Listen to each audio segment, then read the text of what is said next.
Hi guys. I am pretty sure that I am live right now. Um, just checking, but I'm going to wait a little bit for some more people to join us. Hello, my name is Sabrina Brownlick. I work for the Whale and Dolphin Conservation, and I am just going to make sure, awesome, that it's working. I have a really cool presentation for you guys. Stop it. Just playing around with some tools, but I have a pretty cool presentation for you guys. And I cannot wait to jump into it. So like I said, my name is Sabrina. I am here at the Whale and Dolphin Conservation Office. I am by myself because everyone has been working from home, but this has trustworthy internet. So I am working here to give you this super fun live stream because we are going to be talking about dolphins today because it is a super exciting day as it is Happy National Dolphin Day. Yay! Woohoo! Day for the dolphins. Perfect for whale and dolphin conservation. But like I said, I'm going to just wait for a few people for a few more people to join us.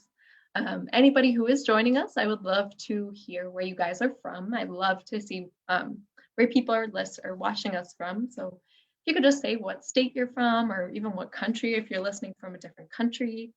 If you guys have any questions, feel free to answer them in the comments section, and I'll try to get to them near the end.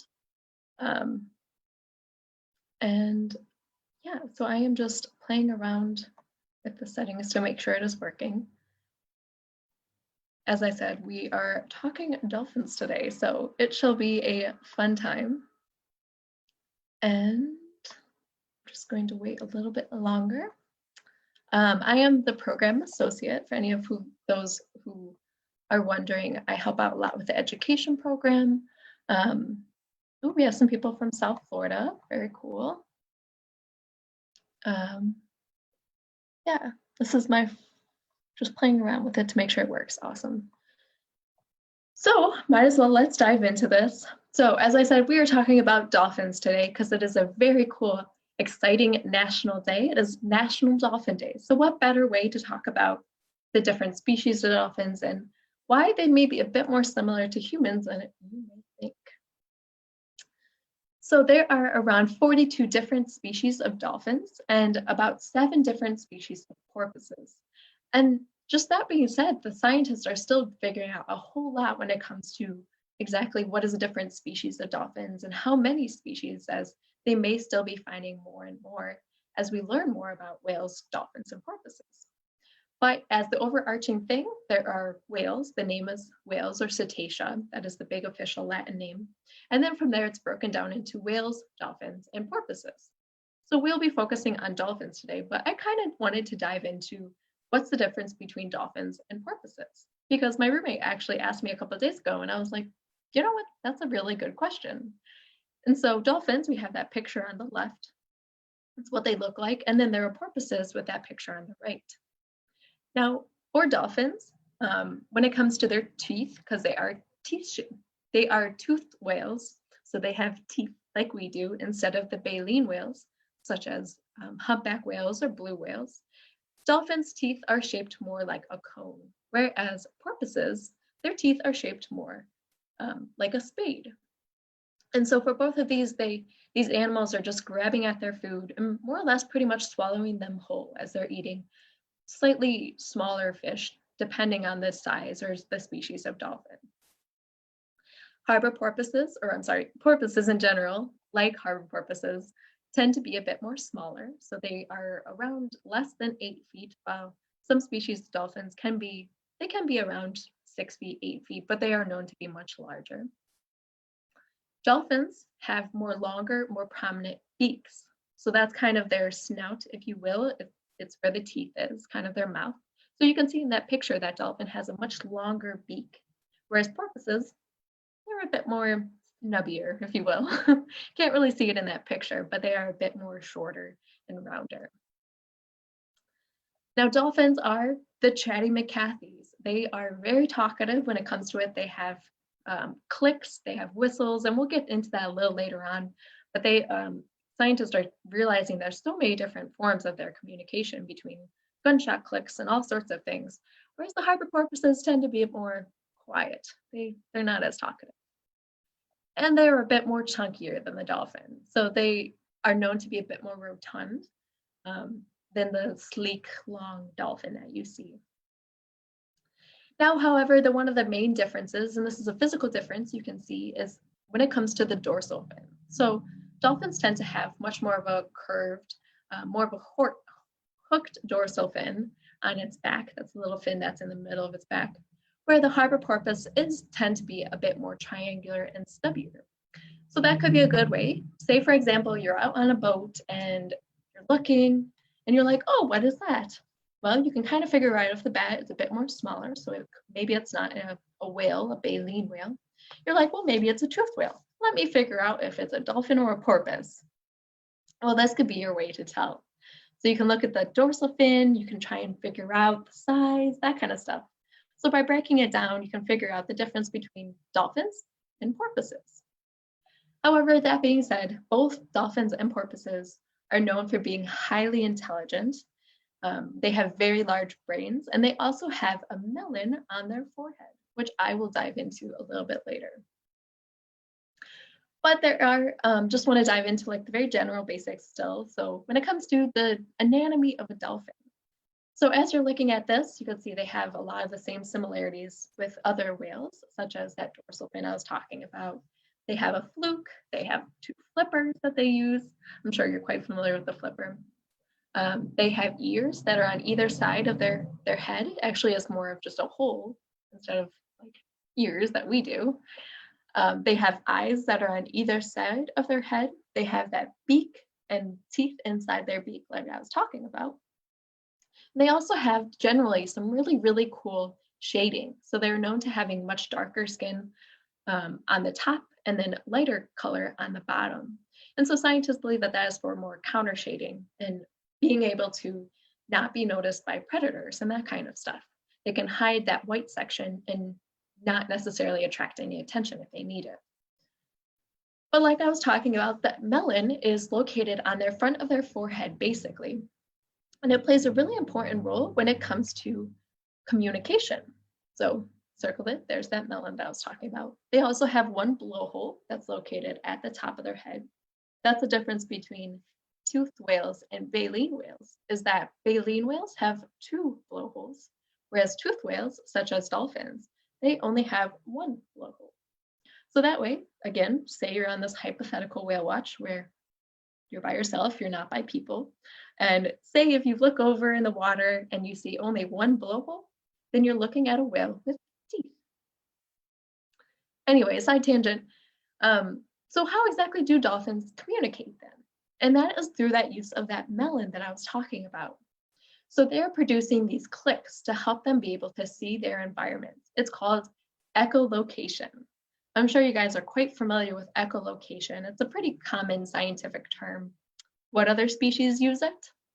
I know you guys know. Bats. So bats also uses echolocation. And in general, this echolocation is helping these animals because maybe they may not be able to use their sight as much. It helps them be able to figure out what's around them. So these clicks are being sent out by their blowhole, and then they are bouncing back off of an object that is in front of them. So for example, say there's some fish in front of the dolphin, that click will bounce back off of that solid surface, and then the dolphin will receive it in its jaw. So there's a fat-filled cavity inside these dolphins' jaws where they can receive that sound, and then from there, it can kind of form an image inside the dolphin's head. So it's basically like they can know what's happening. And sometimes they can, even with that echolocation, see different depths of things. It's more or less like X-ray vision. Really, really cool part of when it comes to things in the animal kingdom. And these clicks that I was talking about are about 10 times higher than the human hearing. So you can't necessarily, if you just dive into the ocean, you can't just hear all of the dolphins communicating. It's because it's at a pitch that's so much higher than us humans can even listen at. Now, clicks are not the only form of communication that these dolphins have. They are also have been known to have whistles. So they will whistle to communicate with other members in their pod, and some even have specific signature whistles, kind of like names, more or less. So, for example, my name is Sabrina. My friends and family know me as Sabrina. But if I had a specific whistle, then that would be how all the people know who I am with that specific whistle. Now, I can't actually whistle, so I'm not going to pretend to make up a whistle for myself. But that's basically what these dolphins are doing. So they live in these pods, multiple dolphins in one area. It's called a pod of dolphins, or orcas or other species. And that's really how they're able to figure out the different individuals in their pods and other pods. Because did you know that dolphins can actually have accents as well? And no, I'm not saying that there's dolphins walking around with a Boston accent or something. But scientists are realizing that there is differences when it comes to the different whistles and sounds of different pods of dolphins. So just like you and I may have a different word for, what do you call a sweetened, a carbonated beverage? What do you guys call it? So depending on where you are, maybe you call it, the people around here on the East Coast call it a soda. I myself am from the Midwest, so it will always be known as pop to me. I'm gonna go get myself a pop. Some people call it Coke, all sorts of things. So these are the different regional accents, if you will, or different regional ways of saying things. And these dolphins actually have more or less have the same thing as well. So scientists are able to identify the different regions or different pods or subspecies of dolphins just by how they're communicating with one another. Now, as I said, there are many different species of dolphins. And so I want to just dive into a few of the record breakers, if you will.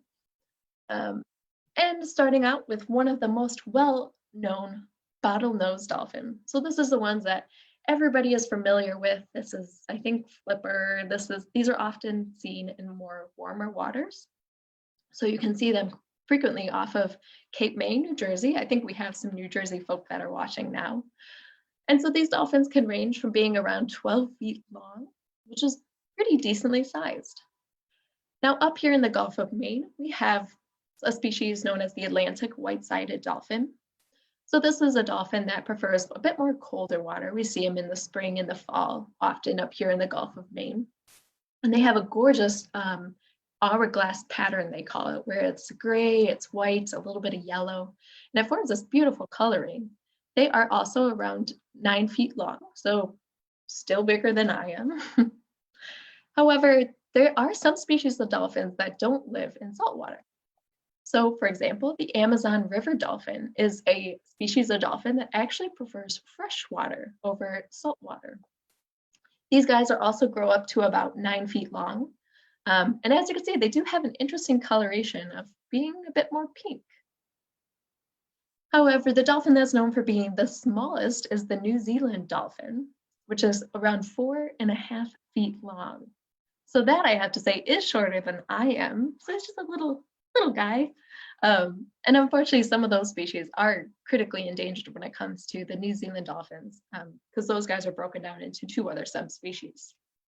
However, the dolphin species that is known for being the largest, do you guys know?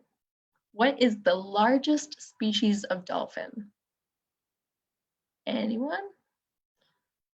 I'm just really quick checking the comments to see.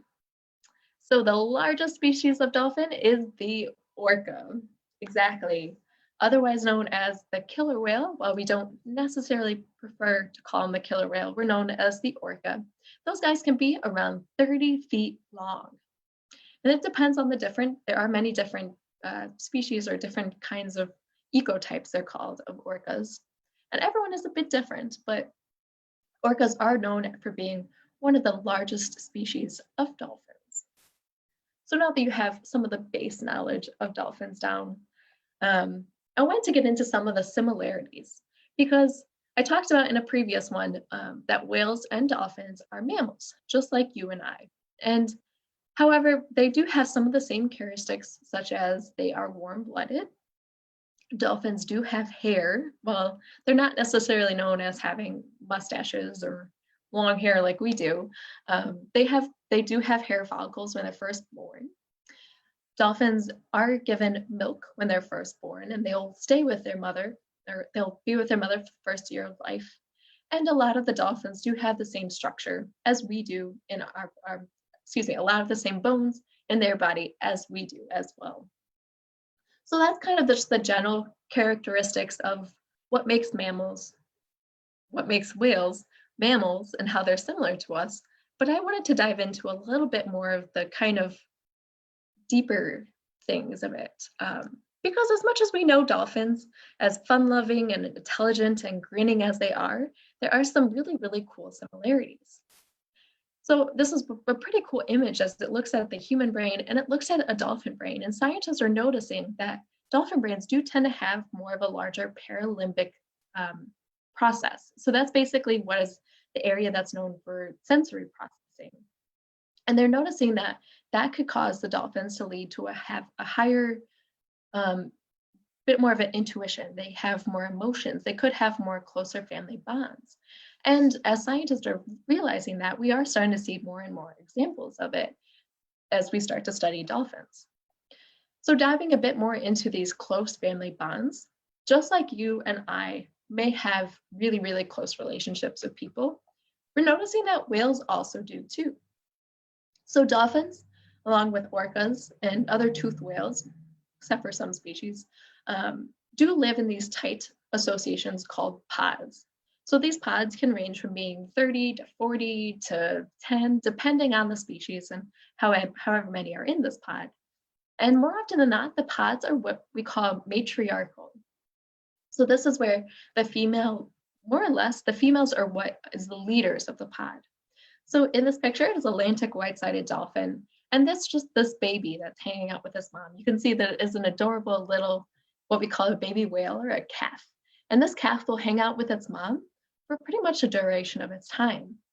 And with that, it's starting to learn so much in that first year of life. So it's trying to figure out, as the mom teaches it, where should I go to get the food? Who should I avoid? Who's the strong, prominent feature in our pod? And it's not just with dolphins in Massachusetts as well. In Washington, there are ecotypes of orcas that are seen to have the very similar thing. So they have these strong matriarchal pods that are led by the grandmothers, actually. And those grandmothers play a vital role in the pods of these orcas. They're, like I said, they're teaching them where the good food is. They are teaching them who to hang out with, where normally the orcas like to hang out, and all that kind of stuff. And it's interesting because scientists actually started to look into that more because they found that orcas are one of the 5 mammal species that goes through menopause. I know, getting weird here. So besides orcas, there's humans, short fin pilot whales, belugas, and narwhals. Those are the 5 species that scientists are starting to realize actually go through menopause. And normally scientists are like, why? Menopause is where you're not creating any more offspring. And normally when it comes to animal species, you want to carry on your species. However, they're noticing that it's something called the grandmother theory. So those grandmothers play a vital role, like I said, because while the moms are currently busy trying to help with all of the young, the grandmothers can provide that lifelong knowledge that they have, the many, many years of knowledge to their younger generations. So they're able to teach them a lot of the more beneficial things and provide the assistance when it comes to growing of the younger offspring. So really a mind-blowing concept when it comes to whales and culture, but more and more, you gotta respect the grandmothers in our society, whether it is orcas or those humans. Shout out to all those grandmothers. You guys rock. But it doesn't necessarily mean that even outside those matriarchal societies, that we have been seeing that there are some species of dolphins that are known to just have friendships, more or less. So bottlenose dolphins, for example, off of New Jersey again, have been known when it comes to the males. For the males in the pod will just head out as they start to get older because they're men and they're like, I'm going to go do my own thing, and they'll actually join up with other male groups, kind of like a fraternity. So they'll hang out with them and even occasionally have boys' night where some smaller groups, 2 or 3 male dolphins, excuse me, will hang out with a few other dolphins. They'll have kind of like a boys' night. Some have even seen some of the flippers of dolphins touching other flippers, almost like they're holding hands. So this kinship that these dolphins are feeling with not only their ones that they're related to, but even some of their friends, more or less, is really helping to develop those family and social structures that we see in our culture as well. Now, of course, as interaction is important, obviously food is also really important. And it plays a very important role when it comes to these dolphins and in the pods that they're living in. So for example, some species of orcas, such as these transient ones out in British Columbia, have a very specific taste of what they like. And so those moms will help to teach them that, hey, this is the place that we go to eat. This is the kind of food that we like. And those orcas will be dead set on that. They will not taste any other thing, kind of more or less like sports teams. If you are a diehard of one specific sports team, that's how you are. And we're starting to see that it's kind of like that in these dolphins as well, and orcas. Another example is this really, really awesome picture of where some of the older orcas will teach the younger orcas how to eat. And some of these techniques where they're actually straining themselves to go after specific food. So the sea lion here that was trying to escape in more shallow waters. So these older orcas will put themselves in danger to even teach them how this is how you do it, but then encourage them the best ways to get back off and to consume their food in. But it's not only with orcas too. We're noticing that there are some species such as this bottlenose dolphin here that have specific foods. And so just as we have specific heritage foods that we like, so maybe you grew up with eating cheesy potatoes on Thanksgiving dinner, it's kind of hard when you stray and you're like, oh, well, this family doesn't eat cheesy potatoes for Thanksgiving dinner. It just helps to build a lot of that heritage that we are seeing as well. And lastly, when it comes to as important as family structures and food is, this is also more or less a necessity to some animals and some humans as well, this play thought. So this play behavior that we're starting to see in dolphins and other animals plays a vital role as it starts to increase cognitive skills. It helps to increase social bonds with one another. And one of the best examples in this play behavior is something that we call bow riding. It's what we see in dolphins. So these dolphins will ride along the ways that are created by larger boats, larger ships. And while it can sometimes even be really dangerous if this dolphin were to move just one little way, they still do it nonetheless. So we see it in larger boats, we see it in smaller boats. And it's just this dolphin trying to realize, hey, this could be kind of fun, let me try it. And we've even seen this kind of play behavior happen in the calves or the younger animals, where sometimes to the dismay of, I'm sure, the mom whale or dolphin, the calf has been known to play around with its body a bit more. As you can imagine, these calves are putting on tons and tons of pounds each day. It's growing feet sometimes, and it just has to adjust to its new body. So it's been known to flip around a whole bunch, to do some breaching, to do a bunch of other different activities. But it's just because it's developing some of that cognitive skills that we were talking about, trying to figure out what the heck is happening. There's another great example too of a dolphin in Australia, which during a short term at a rehab center, it figured out how to exactly kind of walk on water, if you will. So it was this very strange trend or this fad that we're seeing, where once it was eventually released back into the wild, it continued to do it. Scientists have no idea why, but it is only located in a very small region of dolphins in Australia that they're doing this behavior. And it attends some fads that we see in this culture of whales and dolphins are short term, but other times we see are a bit more long term. Another great example is in northern resident orcas. A specific beach is where these orcas like to go, and they do something called beach rubbing. And more or less, it's basically like a massage. So these orcas will dive down and rub their bodies along the ocean floor, along these soft stones. Scientists have no idea why they do it. We're not sure if the orcas just feels good to them or that kind of thing. But those orcas will go back every single year to that specific beach. So it's a trend that hasn't necessarily gone out of style, but one that is still apparently happening. Now, unfortunately, as fun-loving as dolphins are, I do have to face the fact that there are unfortunately this thing of captivity when it comes to whales and dolphins. So as of August of 2019, there are still about 621 captive whales and dolphins in North America. 60 of those are captive orcas, which, if you can imagine, is even harder because those orcas, remember, are about 30 feet long. And as hard of a topic it is a really important topic to bring up to light. And it's a topic that WDC takes really passionately and one that we're working to end as well. Because captivity really is a huge issue for so many. The good thing is public opinion has essentially more or less completely ended the live captures and imports of marine mammals in North America. With that being said, though, it does happen worldwide still. And so, as I said, WDC, that's one of our main pillars, is that we're trying to work to end a world where these dolphins are forced to be stuck in a tank and for entertainment.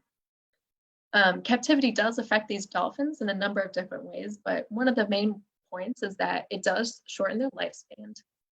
So it has been known that they don't live nearly as long as in the wild as they would if in captivity. They have been known to have repetitive behavior as well. So they've been seen to just swim around in circles for hours, or they'll just lay kind of lifeless on the floor of the tank, that kind of stuff. It also impacts them physically, as some of the dolphins and orca species may start to rub or bite at metal things, or it causes their teeth to wear down, so then they get root canal issues. And it also impacts them mentally as well. Being in captivity can cause an increase in frustration. It causes an increase in aggression sometimes, and boredom, all stuff that more or less wouldn't be happening if these animals were out in the oceans wild and free. So what can you do to help? What can you do to help end captivity, really? And one of the best ways that you can help is to essentially just not buy tickets to facilities that do have whales and dolphins in captivity. Just by choosing to not fund those different projects really does make a stand.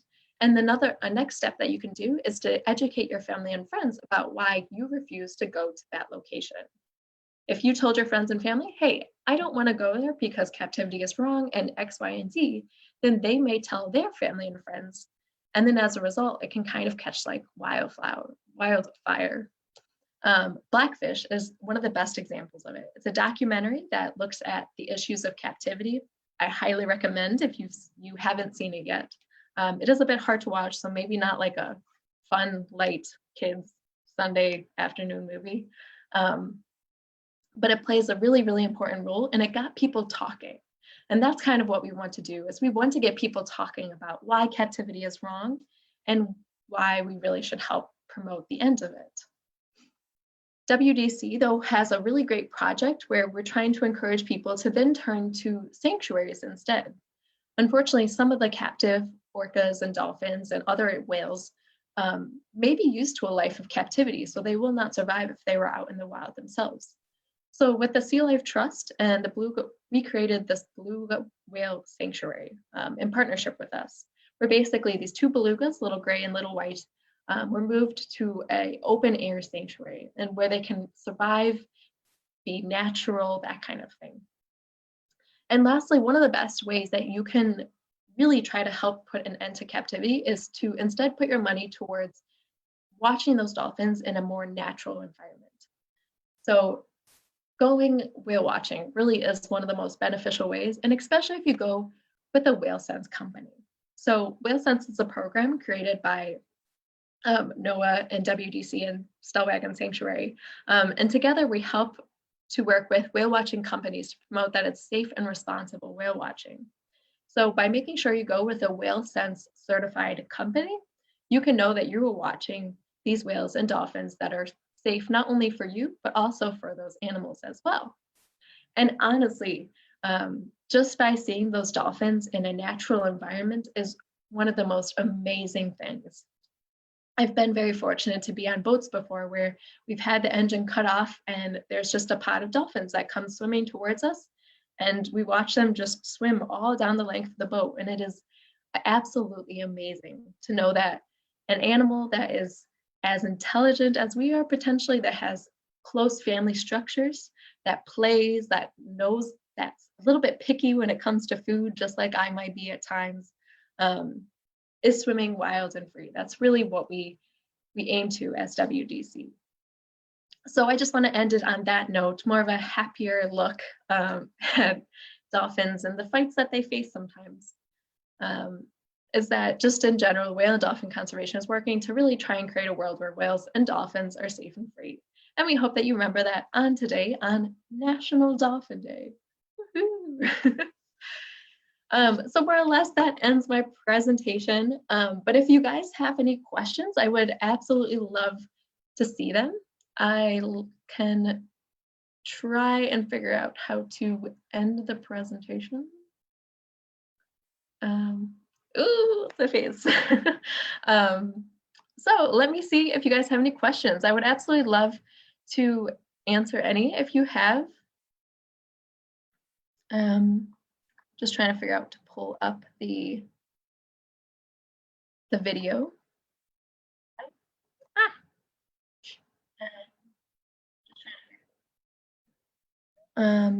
If you guys have any questions, I can definitely answer them. It looks like awesome. You guys have been chatting up. We have some people from New Jersey. We have Florida, some Michigan representing, a fellow pop folk. I love it. Bar Harbor, we have some people from Maine. Awesome, welcome. So I'll be around for a few more minutes. If you guys have any other questions, I definitely can try and answer them in the comments. Otherwise, I will be peacing out in a little bit. But feel free to respond back if you have any other questions. I could definitely try and answer them once the video is done. Otherwise, I hope you had a great time, and be sure to join us on Thursday where my colleague Stephen will be talking about biomimicry. Definitely a topic that I'm not too comfortable talking about, but I know he is going to be awesome at it. Did you know that whales were helpful in creating wind turbines? I didn't know that either. But he will be absolutely amazing, so definitely stay tuned. If you guys have any questions, feel free to put them in the comments and we'll get back to it a little later. Otherwise, stay safe, everyone, stay healthy, and continue to celebrate National Dolphin Day the best way that you can. Bye. I gotta figure out how to shut this off.